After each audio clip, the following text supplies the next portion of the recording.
Hey there guys, this is going to be my review on the medium gauge nylon tape wound strings by D'Addario. Okay guys, so we have some information on the back here. Feel free to pause the video if you'd like to read it. For those who don't really care about reading it, well, it pretty much gives a scale here. As you could see, the tape wounds are more of a mellow sound. They fit more of the flat wound part of the scale. Whereas if you go up, you got your round wounds. That's where you get a lot of your volume from. So these are technically more of a silent string. You won't be getting a whole bunch of volume out of them, but man, do they sound good. That takes me to the story I'm about to explain to you. Hey guys, so as you could tell, I have my new strings on. The reason why I had this part of the video up is because I wanted to tell the story of how I found these. So about 2 or 3 months ago now, I had found out from my doctor that I was completely clear from Lyme disease. So it was a cause for celebration. However, my way of celebrating is different from probably yours. I don't like to drink and do all that stuff. I like to go out, check things out, maybe meet some people, have some good conversation, and, maybe purchase something and bring it home, I figured afterwards I stopped at the Guitar Center that was around the corner from my doctor's office. Probably one of the best in my home state. It's completely immaculate. The people are so friendly.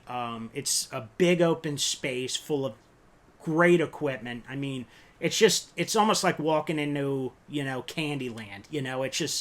It's like a little kid's dream, except you're an adult and you like to play instruments. So I walk in there, I played some keyboards, tried out drums for the first time. That was fun. They had an acoustic room in the back. So yeah, I had a really good time looking around. But then I went up to the bass section.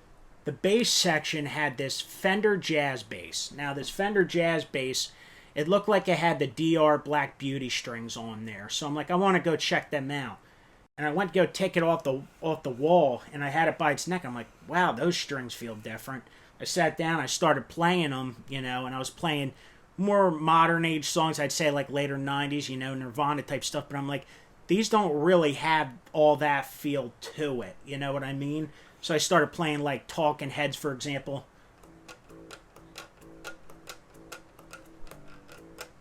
Psycho Killer. And, Fleetwood Mac. Dreams. And I'm like, these really sound good with songs that have that vintage tone, man.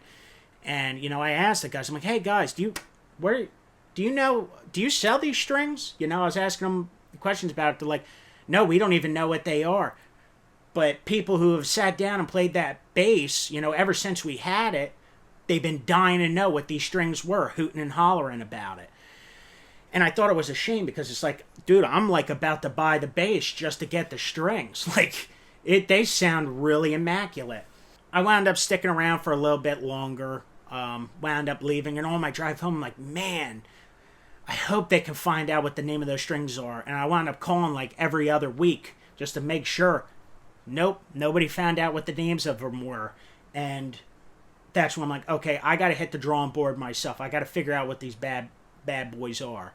And I did. I wound up finding them. I knew they weren't around wound. They don't have the consistency of that at all. The consistency, if I had to say, playing these strings, it feels almost like you're playing a paper straw. It's literally the same consistency. You don't even need to wear gloves with them. You could slide your finger up and down endlessly.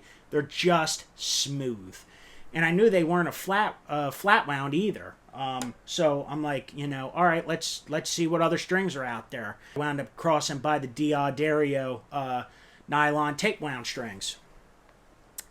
And so, I'm like, those look like them, but I don't know if they have the same consistency as them. I called a bunch of Guitar Centers within like a 50-mile radius. Nobody sold these things. I wound up finding another Guitar Center way off in the distance who sold these, and I drove all the way up there to buy these. I go in there, I ask them where they are. Can you point me in the right direction? I pull them out of the box, I feel them, I'm like, yep, this is them. I 100% know these are them. It costed me an arm and a leg. It was $50. I mean, for bass strings, that's pretty damn expensive. But from what I read, they last a long time. You pretty much never need to replace them. So I was like, okay, you know what? I'll buy them then. I came all this way. I'm not gonna leave without them. Compared to my DR Neon strings, which they have all that volume and they cost half or even more than that. So yeah, I wound up buying them. I brought them home. I slapped them on my. This is my first ever bass, as I said in my other videos. Slapped them on here, and they just feel amazing. And now I know what people mean in that argument about, having a bass that has round wound strings and one that has, flat wounds or tape wound strings now. So yeah, I gotta say, guys, these are absolutely amazing, especially when you're playing the old stuff. I absolutely love these things. The only real bad thing I'd say about them is that, and I know it has to do with the pickups on your bass, from what I remember, there's a little bit of a buzzing with the strings. So I'd suggest getting a noise gate or a decimator pedal, which is what I have, so it really keeps that buzzing out of the way. But yeah, that's what I'd suggest. You definitely want it. That's my only downside with this, is the buzzing, but it's manageable. I definitely suggest getting these and slapping them on your bass. They sound absolutely great. They're easy to play. You know what I mean? They don't tear your fingers up. It's a lot of fun. You don't have to wear a glove with them like you would on a round wound strings. So yeah, I'd suggest picking some of these up. I also wanted to say that I have me playing some bass lines that I'd like to play after this, just to give you an idea of what they sound like in an amp. I hope you guys enjoy, and I hope if you decide to get these that you have a lot of success with them, because I'm having a lot of success with them. I like playing the older stuff, so these were worth it to me. Thank you, guys.